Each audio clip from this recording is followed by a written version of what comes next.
This passport looks fake. People like you probably scammed welfare to get this trash.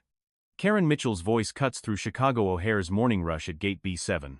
Her manicured fingers wave Patricia Williams' passport like evidence before the crowded terminal. Patricia's voice remains steady despite the fluorescent lights glaring down. That's a legitimate United States passport. Return it immediately. Legitimate? Karen laughs, her red lipstick stretching into a cruel smile. The smell of jet fuel drifts through ventilation as business travelers stop to stare. I know you're kind, always trying to fly somewhere you don't belong with fake papers. You have no authority to. I have every right in my airport. Karen pulls out a silver Zippo flame dancing. Time for a reality check, sweetheart. The blue passport catches fire. Patricia watches in horror as Karen drops the burning document into a metal trash can, smoke rising between them. Have you ever seen someone so blinded by hatred that they destroyed their own life with a single match? Tuesday morning, 8:30 a.m. Chicago O'Hare Terminal. Two pulses with the rhythm of American commerce. Business travelers clutch leather briefcases while families wrangle oversized suitcases toward departure gates. The PA system crackles with flight announcements in 3 languages. Judge Patricia Williams had arrived 90 minutes early, rolling her black Samsonite through the automatic doors. The rubber wheels clicked against polished marble as she navigated toward United's departure area. Her navy blazer hung perfectly over dark jeans, low heels clicking with quiet confidence. At 52, she carried herself with the measured grace of someone accustomed to commanding courtrooms.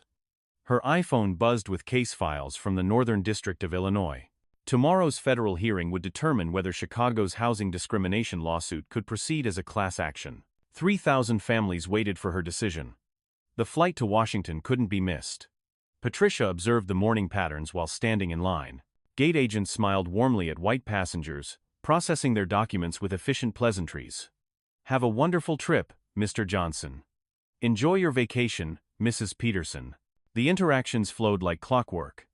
The atmosphere shifted when travelers of color approached. Conversations became clipped. Documents received extra scrutiny.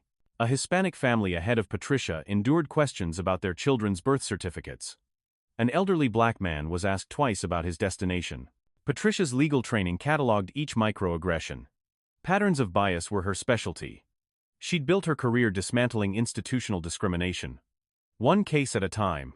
Her quiet observations weren't paranoia. They were professional expertise. Karen Mitchell commanded her domain from behind the United counter. 15 years of gate agent experience had taught her exactly how much authority she could wield. Her blonde hair was styled to television perfection. Makeup applied like armor against the early shift. The red United blazer fit her frame like a uniform of power. Karen took pride in her role as America's gatekeeper. Not everyone deserved to fly in her opinion. Security meant vigilance against certain types who might exploit the system. She saw herself as patriotic, protecting honest travelers from freeloaders and criminals. The morning routine energized her. Each passenger represented a small test of her authority. Most submitted without question, but occasionally someone challenged her judgment. Those moments reminded Karen why her job mattered. Patricia watched Karen's performance with clinical interest. The woman's body language telegraphed her intentions. Shoulders squared against minorities, relaxed with white families. Voice modulated from honey sweet to bureaucratic ice depending on skin color. Every gesture is calculated to establish dominance. The terminal hummed with controlled chaos. Departure boards flickered with gate changes while janitors pushed industrial mops across endless floors. Coffee shops dispensed caffeine to blurried travelers clutching boarding passes. Children's voices echoed off glass walls 30 feet high. Patricia checked her Rolex. 8:45 a.m. The 10:30 flight would deliver her to Reagan National with hours to spare. Federal judges didn't miss court appearances. Her reputation had been built on punctuality and preparation, never giving opposing counsel ammunition for delays. She pulled out her leather portfolio, reviewing testimony transcripts while the line crept forward. Housing discrimination cases required meticulous attention to detail. Corporate lawyers would exploit any procedural mistake to derail justice for working families. Other passengers of color exchanged knowing glances as Karen's voice grew sharper with each interaction. A young black mother clutched her toddler tighter after enduring questions about her ticket validity. An Asian businessman's jaw clenched as Karen demanded additional identification for security purposes. Patricia recognized the exhaustion in their eyes. Every airport, every official interaction carried this undercurrent of suspicion. Success didn't shield anyone from assumptions about their worthiness to exist in certain spaces. Karen's power trip accelerated as morning wore on. Each small victory over a passenger inflated her confidence. She'd made a Hispanic teenager nearly cry over his student visa. An elderly black woman apologized repeatedly for her difficult name pronunciation. The gate area filled with the Tuesday business crowd. Lawyers, consultants, and executives scrolled through phones while waiting for boarding announcements. Most remained oblivious to Karen's discriminatory theater playing out before them. Patricia studied Karen's badge number 247851, 15 years of service, according to the small pin collection, adorning her lapel long enough to perfect these techniques. Long enough to believe she was untouchable. The morning sun streamed through terminal windows, casting long shadows across the waiting area. Patricia moved 3 positions closer to Karen's counter. Her federal court hearing waited in Washington. Justice for 3,000 families hung in the balance. Neither woman knew their collision would reshape airport discrimination policies nationwide. Patricia approached Karen's counter at 9:15 a.m. Her heels clicking against polished marble. She placed her passport, boarding pass, and federal ID in a neat row, as she'd done hundreds of times before. The morning sun cast sharp angles through terminal windows, illuminating dust particles floating in recycled air. Karen's eyes narrowed as she examined the documents. Her manicured nails droomed against the counter surface, each tap deliberate and theatrical. The scent of her heavy perfume mixed with the airport's coffeeed atmosphere, creating an oddly suffocating combination. "Is this really your passport?" Karen's voice carried across the gate area, designed to draw attention from every nearby passenger. "The photo doesn't look like you at all. Are you sure this belongs to you?" Patricia maintained her professional composure, though her legal instincts activated like radar detecting incoming threats. "I assure you, it's completely authentic. I travel internationally for federal business on a regular basis." "Federal business?" Karen's laugh was sharp enough to cut glass, echoing off the terminal's high ceilings. She held the passport higher, ensuring nearby passengers could witness her performance. "Right. What kind of federal business could someone like you possibly have cleaning federal buildings?"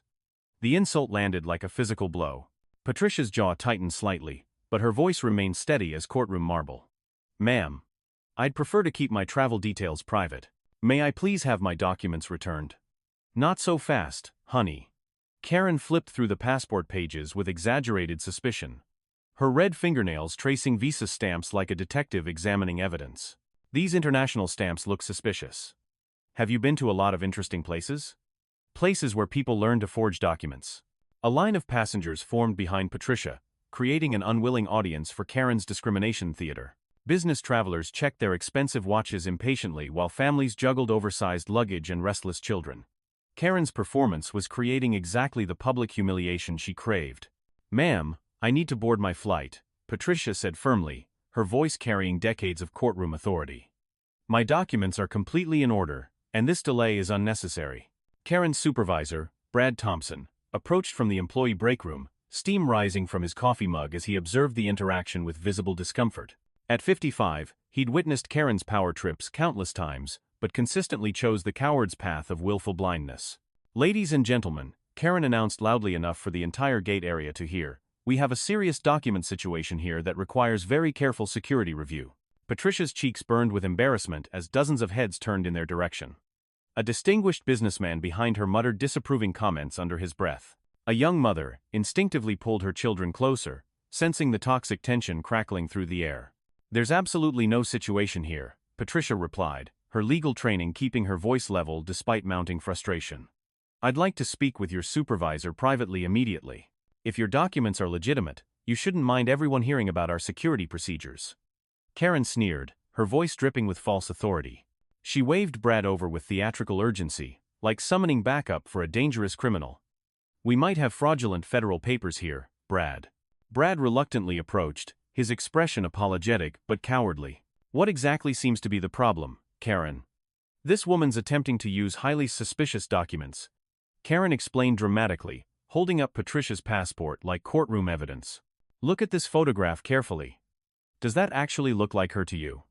I think we're dealing with identity theft." Patricia turned to Brad with measured authority, her judicial bearing evident despite casual travel attire. "Sir, I'm formally requesting to speak with your manager immediately. This treatment is highly inappropriate and potentially discriminatory. I don't know what back alley scam artist sold you this fake passport, Karen continued, completely ignoring Patricia's reasonable request. But this is precisely why we need much stricter border controls and document verification. The crowd around them swelled like gathering storm clouds. Several passengers pulled out smartphones, sensing viral-worthy drama unfolding before their eyes. Patricia noticed the recording devices, but couldn't protest without appearing guilty of Karen's fabricated accusations.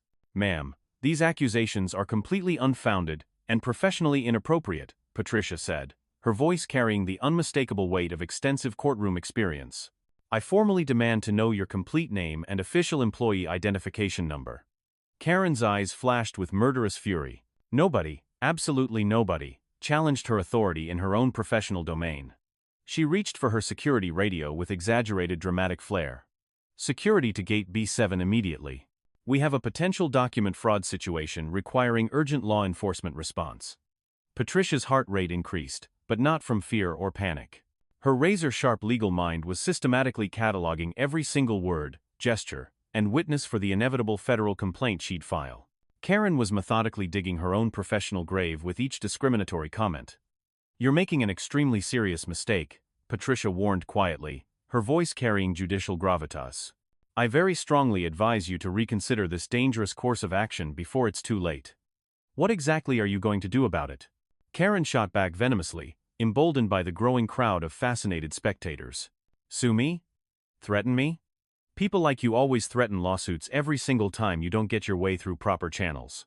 Officer Mike Rodriguez arrived within 3 minutes, his police radio crackling with urgent static.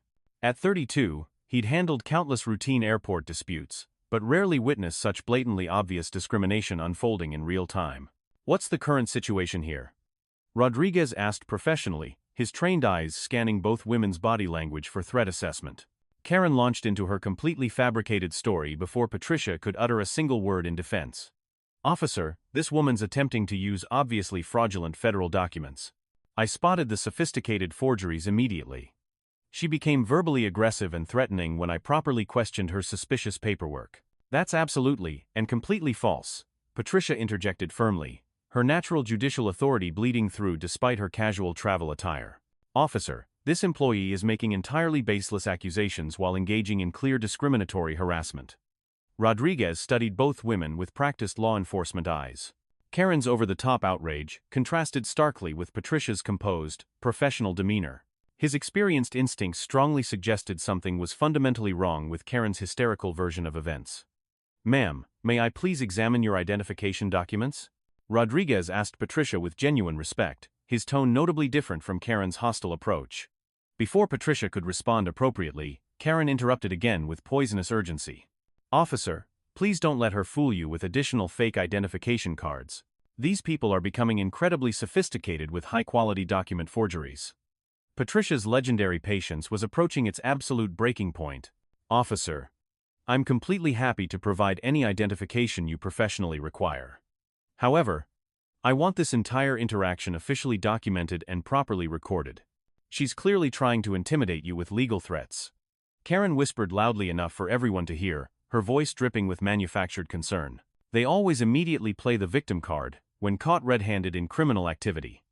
Rodriguez's professional discomfort was now visibly obvious to everyone present. Karen's inflammatory language was crossing legal lines he couldn't professionally ignore without compromising his own integrity. "Ma'am," he addressed Karen directly. "Let's please focus strictly on the actual documents themselves, not inappropriate personal observations about passengers." Karen sensed her carefully constructed authority beginning to slip away and made a calculated decision to escalate the confrontation dramatically. She reached into her desk drawer and deliberately pulled out a small bottle of coffee creamer, her movements purposeful and malicious. "Oops!" she exclaimed with theatrical fake surprise, deliberately spilling the sticky liquid directly across Patricia's legitimate federal passport. The brown creamer soaked immediately into the distinctive blue cover, staining the official government seal. "How terribly clumsy of me." Patricia stared in absolute shock as her authentic passport absorbed the deliberately spilled liquid. "You just intentionally damaged legitimate federal property." "It was clearly a simple accident," Karen replied with mock innocence, though her satisfied smirk betrayed her malicious intentions to every observer. Besides, if it was actually real government property, a tiny little spill wouldn't matter at all. The crowd gasped audibly as coffee creamer dripped from Patricia's damaged passport onto the terminal floor. Several passengers were now openly filming the confrontation, their phones capturing every moment of Karen's escalating discrimination. A white businessman in his 60 seconds shook his head in visible disgust at Karen's unprofessional behavior. "Ma'am. That was clearly intentional," Rodriguez said firmly, his professional mask finally slipping. "You cannot deliberately damage passengers' official documents under any circumstances." Karen's confidence swelled with the growing attention. She was center stage now, teaching this stupidity woman a lesson that everyone could witness and remember. The power coursing through her veins felt intoxicating, addictive. "Sometimes unfortunate accidents happen when people bring suspicious items to secure airport facilities," she replied coldly, her voice carrying across the gate area. "Maybe next time she'll bring legitimate authentic documents instead of forgeries." Patricia pulled out her iPhone to document the deliberately damaged passport. The federal seal was partially obscured by brown stains, though still clearly visible to anyone with functioning eyesight. Her hands trembled slightly with controlled rage. "I'm photographing this intentional damage for my official federal complaint," Patricia announced, her voice carrying unmistakable judicial authority that made nearby passengers straighten their postures instinctively. Karen laughed harshly, the sound echoing off glass walls like breaking bottles. "Federal complaint? To whom exactly? I've been performing this job excellently for 15 years. Nobody's going to believe your word over my documented professional record." The boarding announcement for Patricia's 10:30 flight echoed through the terminal speakers.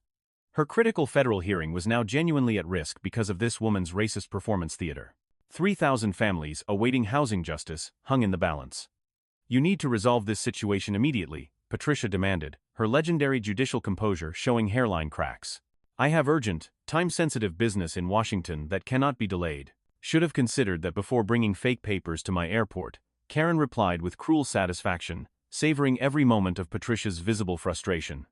"Actions have consequences, sweetheart."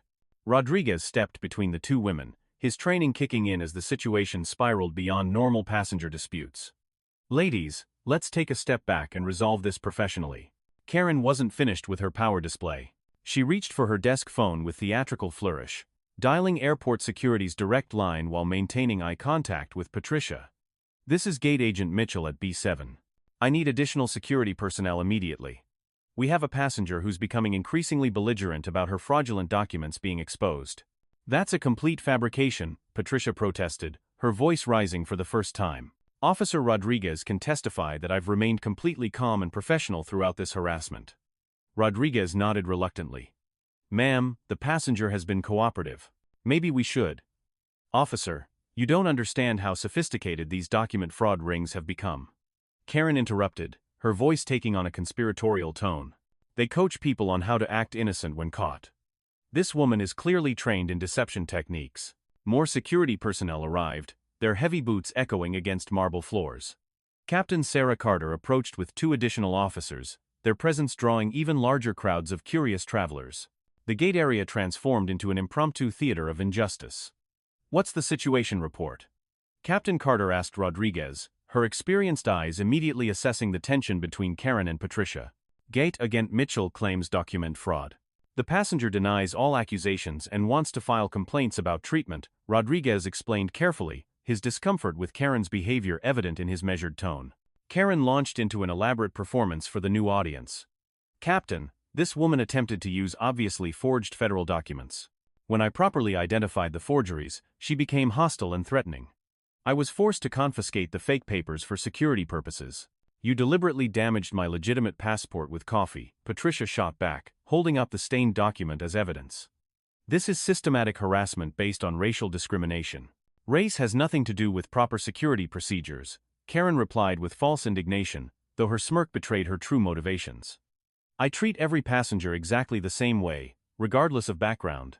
Captain Carter examined the damaged passport carefully, even with coffee stains, as the federal seals appeared authentic to her trained eye. The document showed extensive international travel, suggesting legitimate business purposes. "Ma'am, this passport appears genuine," Carter told Karen quietly. "Perhaps we should reconsider." "Appearances can be deceiving," Captain Karen interrupted loudly.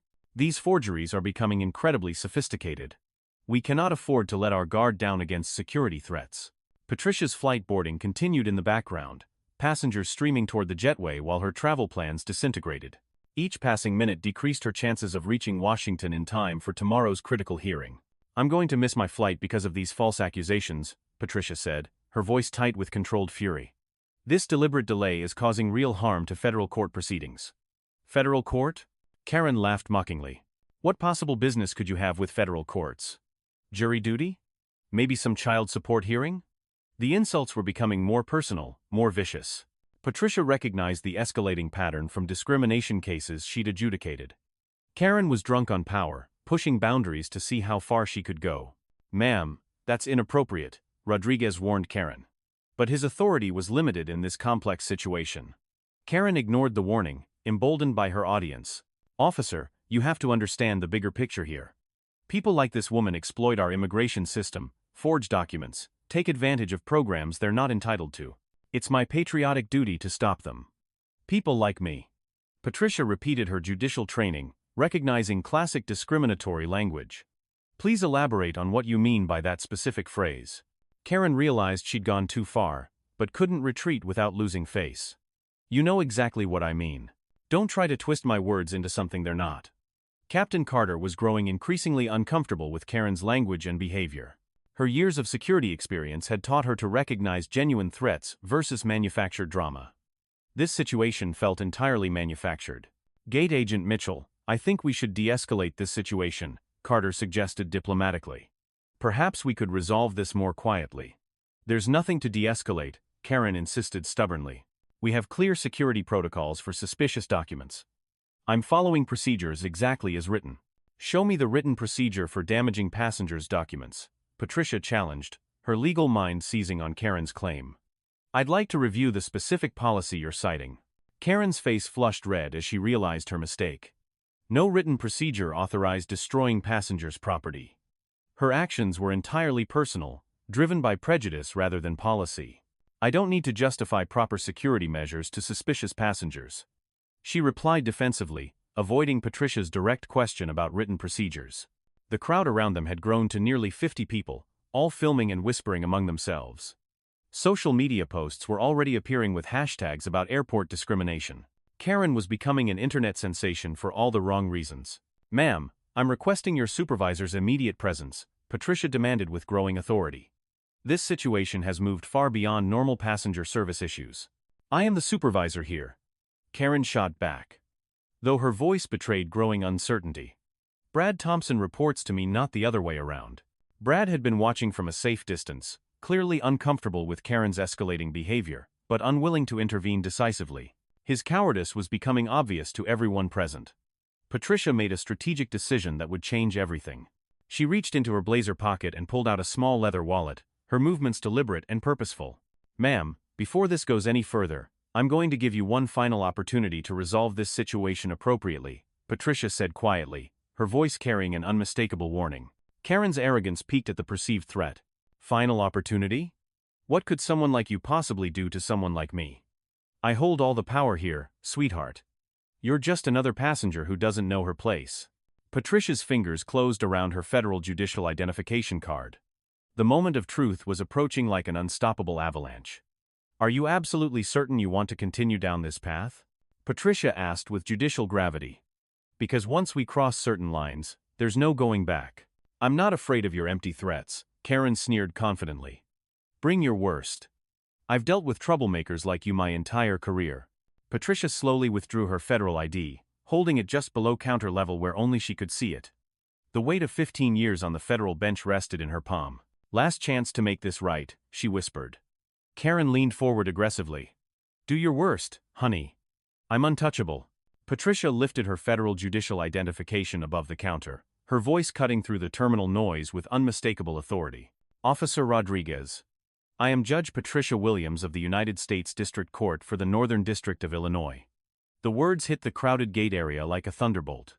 Rodriguez's eyes widened as he examined the authentic federal credentials, his hands trembling slightly as he processed the gold judicial seal in official photograph. Karen's laughter died in her throat, replaced by confused silence.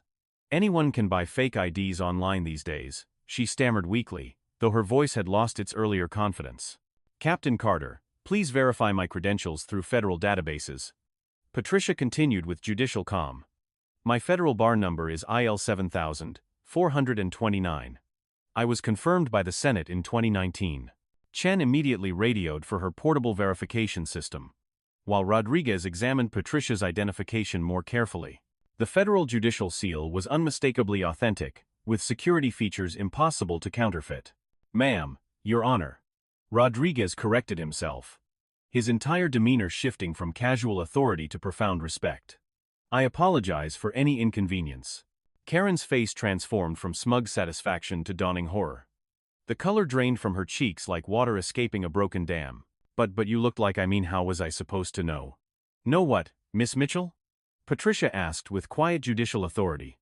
"That a black woman could hold federal judicial office? That people who look like me might possess legitimate government credentials?" The crowd pressed closer, phones capturing every moment of Karen's psychological collapse. Dozens of passengers realized they were witnessing historic justice unfolding in real time. The recordings would be viewed millions of times within hours. Captain Carter's verification system chirped confirmation. "Your Honor. Federal databases confirm your identity and current judicial status. I deeply apologize for this inappropriate treatment." Karen's knees nearly buckled as the magnitude of her mistake crashed over her like a tsunami. "Your Honor, I was just doing my job, following security protocols. How could I have known?" "By treating all passengers with basic human dignity," Patricia replied evenly. "By not making assumptions based on race, by following actual written procedures instead of personal prejudices." Brad Thompson finally approached, his coffee mug shaking in his trembling hands. 15 years of enabling Karen's discrimination had led to this catastrophic moment. His own job security evaporated before his eyes. "Your Honor, on behalf of United Airlines, I sincerely apologize," Brad began desperately. "This is not representative of our company values." Patricia's judicial voice carried across the silent terminal. "Mr. Thompson, your employee deliberately destroyed my official United States passport while making explicitly racist comments. Multiple witnesses have recorded her violations of federal civil rights law." Karen's desperate backpedaling became increasingly frantic. "Your Honor, I treat everyone the same way. I don't see color. This was just a misunderstanding."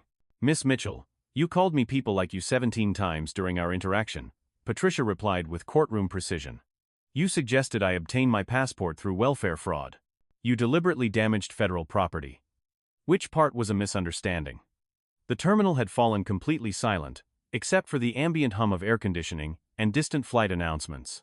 Hundreds of passengers stood transfixed, witnessing the complete demolition of institutional racism in real time. Rodriguez spoke carefully into his radio. "Dispatch, we need additional supervisory personnel at Gate B7. We have a significant situation requiring immediate management attention." Karen's supervisor status meant nothing now.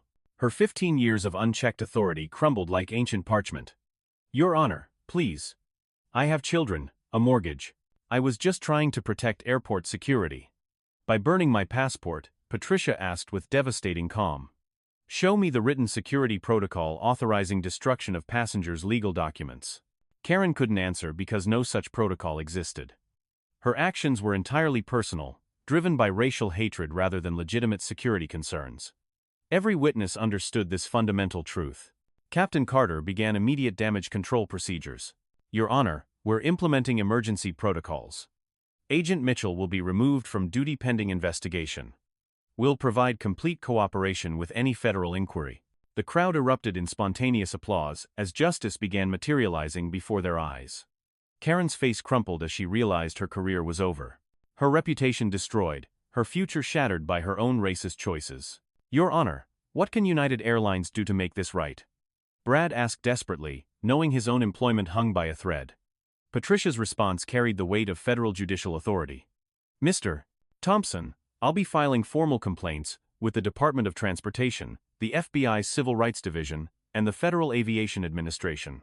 Miss Mitchell's actions constitute multiple federal crimes." Karen's legs gave out entirely. Rodriguez caught her arm as she swayed, the reality of federal prosecution hitting like a physical blow. "Federal crimes?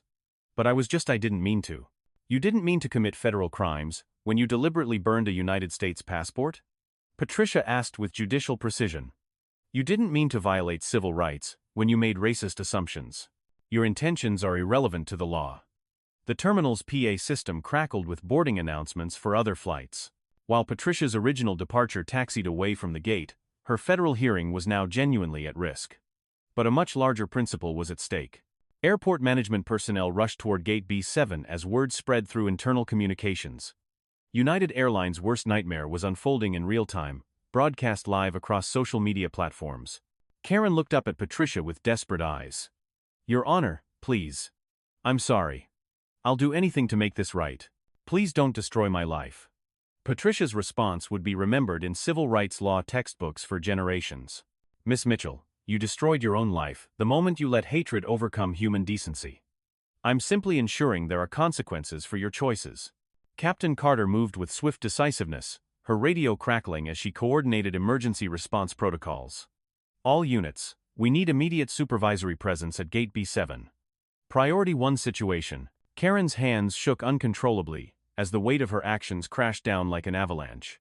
"Captain, please. This is all a terrible misunderstanding. I was just following procedures." "Which procedures authorize burning passengers' documents?" Carter asked sharply, her patience exhausted. "Show me the manual that permits racist commentary during security screenings." Rodriguez began the formal arrest process, his Miranda rights card emerging from his uniform pocket. The irony wasn't lost on nearby passengers. Karen was about to be arrested in the same terminal where she'd wielded unchecked authority for 15 years. "Ma'am, you're under arrest for destruction of federal property and civil rights violations," Rodriguez announced clearly, his voice carrying across the silent gate area. "You have the right to remain silent." Karen's hysterical protests echoed off glass walls as handcuffs clicked around her wrists. "This isn't fair. I didn't know she was a judge. How could I possibly have known?" "Ignorance of someone's occupation doesn't justify racist behavior," Patricia replied with judicial calm. "You would have treated any black passenger exactly the same way." United Airlines District Manager James Peterson arrived breathlessly, his expensive suit wrinkled from running through the terminal. Behind him trailed a nervous entourage of corporate damage control specialists. "Your Honor, I'm James Peterson, United's Regional Director." He panted, immediately recognizing the catastrophic scope of this public relations nightmare. "Please accept our most sincere apologies for this inexcusable treatment." Patricia's response was measured, but firm. "Mr. Peterson, your employee committed federal crimes while representing your company. This isn't a customer service issue. It's a criminal matter." Karen's desperate attempts at damage control became increasingly pathetic. "Your Honor, I have children who depend on me, a mortgage, 15 years of excellent service. This one mistake shouldn't ruin my entire life." "One mistake?" Patricia repeated with devastating precision. "You made racist assumptions, destroyed federal property, filed false accusations, and attempted to have me arrested.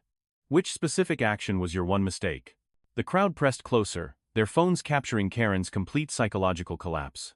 Social media posts were already trending with #AirportJustice and #BurnPassport hashtags. Karen's mugshot would be international news within hours.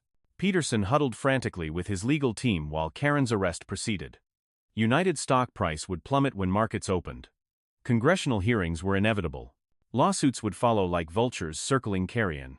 "Your Honor, United Airlines is implementing immediate corrective action," Peterson announced desperately.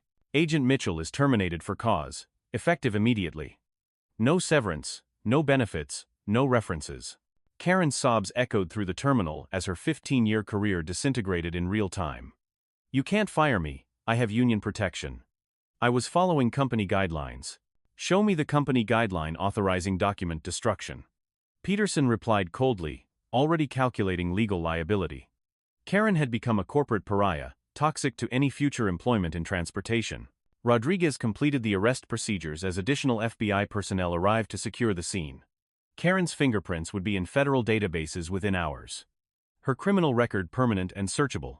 "Your Honor, we're arranging immediate first-class accommodation on the next DC flight."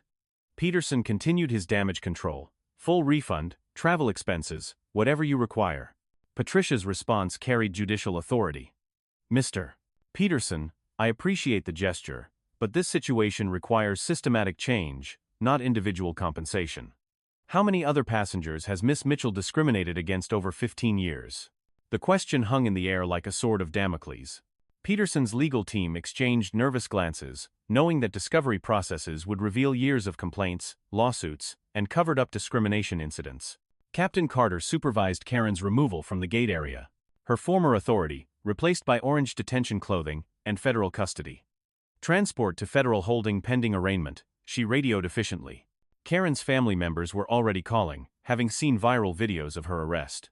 Her husband faced inevitable divorce proceedings. Her children would endure school bullying. Her elderly parents would see their daughter's shame broadcast globally. Your Honor, what federal agencies will be investigating this incident? Peterson asked with visible dread, knowing his company faced potential 8-figure penalties. Patricia's judicial response would reshape airport discrimination policies nationwide. The Department of Transportation, FBI, Civil Rights Division, Federal Aviation Administration, and Department of Justice will all receive formal complaints with video evidence.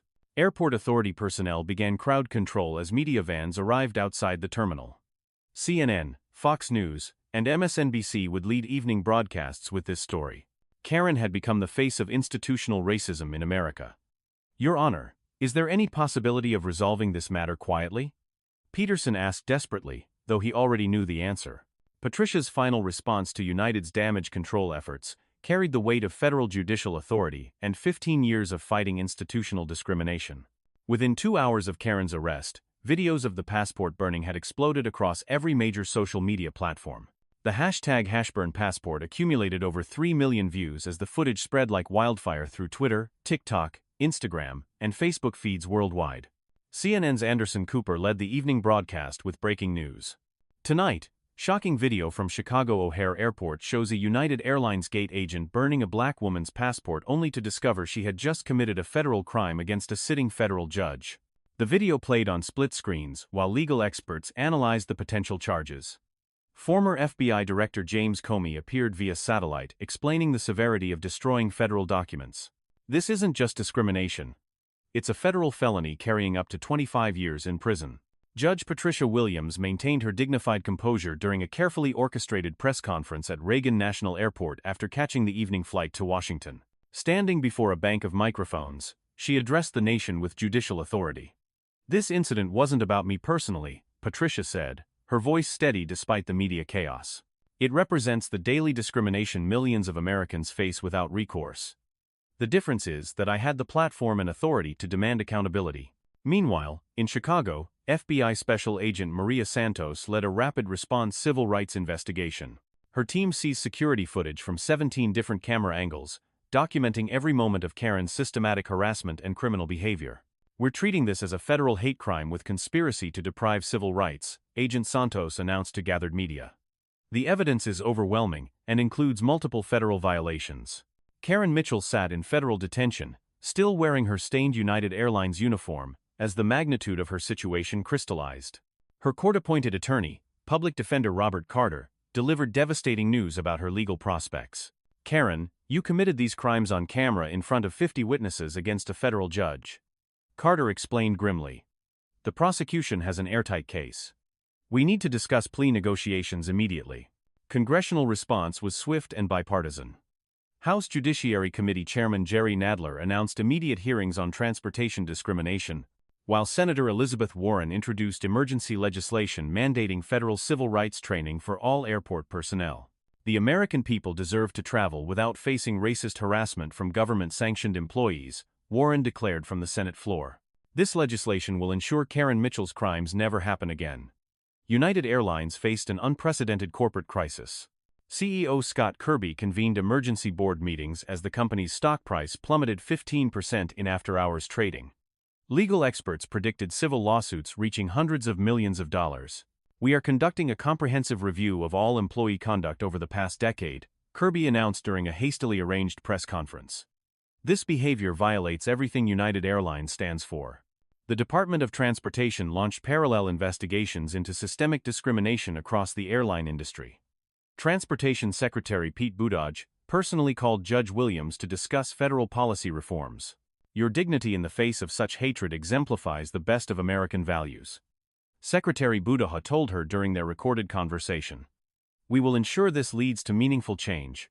Karen's criminal trial began just 6 weeks later, fast-tracked due to overwhelming public interest and clear video evidence. Federal Judge Michael Harrison presided over proceedings that were broadcast live on C-SPAN and major news networks. Prosecutor Assistant U.S. Attorney Sarah Kim presented devastating evidence to a packed courtroom. Ladies and gentlemen of the jury, you will see video evidence of the defendant deliberately burning a United States passport while making explicitly racist statements. Karen's defense team struggled against insurmountable evidence. Defense attorney Carter attempted an insanity plea, arguing that Karen's racism represented mental illness. But psychiatric evaluators found her legally competent and fully aware of her criminal actions. The trial's most powerful moment came when Judge Williams testified with quiet dignity about the incident's impact. Miss Mitchell's actions represented institutionalized racism that countless Americans face daily. The difference is that I had the platform to demand justice. Character witnesses painted a devastating portrait of Karen's 15-year pattern of discrimination. Former passengers testified via video link about similar harassment they'd endured, but never reported due to fear and lack of resources. Airlines employee Marcus Johnson, a black baggage handler, testified about Karen's workplace racism. She called security on black employees constantly, claiming we looked suspicious or didn't belong in certain areas. Expert testimony revealed the broader scope of Karen's criminal behavior. Digital forensic specialist Dr. Amanda Foster presented evidence of Karen's racist social media posts, including celebrations of police brutality against black Americans and support for white supremacist organizations. The defendant's online activity demonstrates clear premeditation and ideological motivation for her criminal actions. Dr. Foster explained to the riveted jury. The prosecution played the complete airport security footage showing Karen's systematic escalation from verbal harassment to property destruction. Jurors visibly recoiled as they watched her deliberately burn Judge Williams' passport while laughing. Karen's sentencing hearing drew national media attention as victims of her past discrimination testified about lasting psychological trauma. The courtroom overflowed with civil rights advocates and federal law enforcement officials. Judge Harrison delivered a historic sentence that would reshape federal hate crime prosecutions. Miss Mitchell, your actions represent the ugly face of American racism. You abused your government authority to terrorize a citizen based solely on race. The court sentences you to 4 years in federal prison, followed by 3 years supervised probation. You will pay $500,000 in restitution to Judge Williams and perform 1,000 hours of community service teaching about the consequences of racism. Karen collapsed as the gavel fell. Her life forever altered by 30 minutes of racist hatred. Her husband had already filed for divorce. Her children faced relentless bullying, and her elderly parents downed her publicly. The broader impact extended far beyond Karen's individual punishment. The Department of Transportation mandated comprehensive bias training for all airport employees nationwide. Anonymous reporting systems were established for discrimination complaints. 47 airport employees across 12 states were terminated following investigations triggered by Karen's case. Airlines implemented body cameras for all customer service positions and established federal civil rights monitors at major airports. Judge Williams established the Airport Justice Foundation with her restitution money, providing legal representation for discrimination victims. The foundation filed class action lawsuits against multiple airlines, recovering millions for affected passengers. Karen's crime exposed a cancer that had been growing in our transportation system for decades, Judge Williams explained during the foundation's launch event. Her prosecution opened the door for systematic change. Congressional legislation passed with overwhelming bipartisan support, creating federal civil rights enforcement mechanisms specifically for transportation discrimination. The Airport Accountability Act mandated annual bias audits and substantial penalties for discriminatory conduct. International attention focused on American airport discrimination, with European Union officials citing Karen's case as evidence of systematic racism in U.S. travel policies. The diplomatic embarrassment prompted additional State Department reforms. Karen's mugshot became a cautionary tale in civil rights training programs worldwide. Her racist crimes, serving as a permanent reminder of hatred's consequences. Her federal conviction ensured she would never work in transportation again. 4 years later, as Karen sat in her federal prison cell, videos of her passport burning continued circulating as educational tools about the price of racism. 2 years after Karen Mitchell's federal conviction, Judge Patricia Williams stood at the podium of Howard University Law School's graduation ceremony. Sunlight streamed through stained glass windows as 300 future attorneys awaited her commencement address. Class of 2027, you enter a legal profession forever changed by one woman's 30 minutes of hatred. Patricia began, her voice carrying the wisdom earned through decades of fighting injustice. Karen Mitchell thought she was just burning a passport.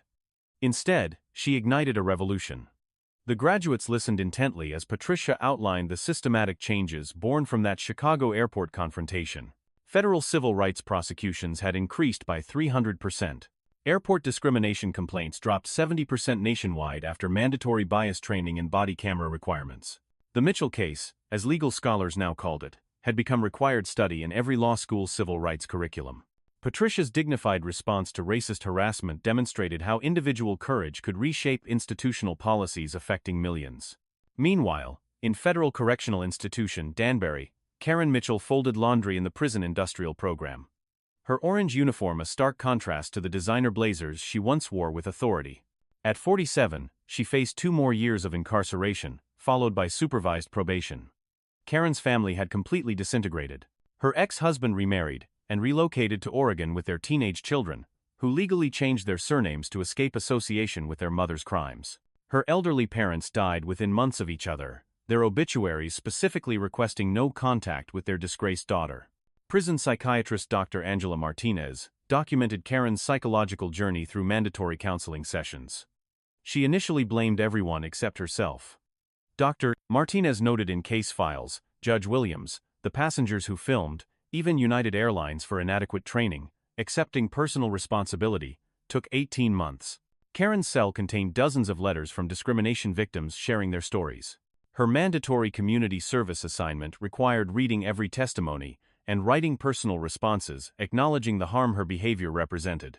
"I thought I was protecting America," Karen wrote in one court-mandated reflection essay. "Instead, I was perpetuating the very hatred that makes America weaker. My racism didn't make anyone safer. It made everyone less free." The broader ripple effects continued expanding long after Karen's imprisonment. United Airlines settled class action lawsuits totaling $400 million, funds distributed to thousands of passengers who had experienced discrimination over the past decade. Judge Williams' Airport Justice Foundation grew into a national civil rights powerhouse, with offices in 12 major cities and a staff of 47 attorneys specializing in transportation discrimination cases. The foundation's annual report documented over 3,000 successful interventions. "Every day, someone contacts us, saying they saw the airport video, and finally found courage to report their own discrimination experience," explained Foundation Director Sarah Carter during a Washington Post interview. Karen's crime gave voice to previously silenced victims. Congressional oversight continued through biannual hearings examining airport discrimination statistics. Representative Alexandria Ocasio-Cortez frequently cited the Mitchell case when advocating for expanded civil rights enforcement funding. International observers studied American airport discrimination reforms as a model for addressing institutional racism. The European Union invited Judge Williams to address transportation ministers about implementing similar accountability measures. Karen's attempts at redemption remained largely unsuccessful. Her prison letters to Judge Williams went unanswered, as did requests for public forgiveness meetings. The legal system had delivered justice, but personal reconciliation remained elusive. "Forgiveness is earned through sustained behavioral change, not demanded through empty apologies," Judge Williams explained during a Harvard Law Review interview. "Miss Mitchell destroyed far more than my passport. She traumatized countless travelers who shared similar experiences." As Karen's release date approached in 18 months, employment prospects remained grim. Background checks would reveal her federal civil rights conviction, making her essentially unemployable in any customer service role. Her future seemed limited to minimum wage positions accepting convicted felons. The final irony wasn't lost on civil rights advocates. Karen Mitchell, who once controlled airport access for thousands of travelers, would likely never fly commercially again due to her placement on federal watch lists. Judge Williams concluded her Howard commencement address with a challenge that resonated far beyond the law school auditorium. The law gave Miss Mitchell 4 years in prison, but hatred gave her a lifetime sentence of isolation from human decency. Choose love over fear, justice over prejudice, and courage over comfortable silence. The next Karen Mitchell is working somewhere right now. What will you do when you encounter her? If this story inspired you to stand up against injustice, share it with someone who needs to see it. Subscribe to Black Voices Uncut for more stories where accountability triumphs over hatred. Turn on notifications so you never miss justice being served. Comment below. Have you witnessed discrimination in public spaces? What did you do? And here's the real question that should keep us all awake at night. How many Karen Mitchells are working in positions of power right now just waiting for their moment of hatred to explode? What are you going to do about it? At Black Voices Uncut, we don't polish away the pain or water down the message.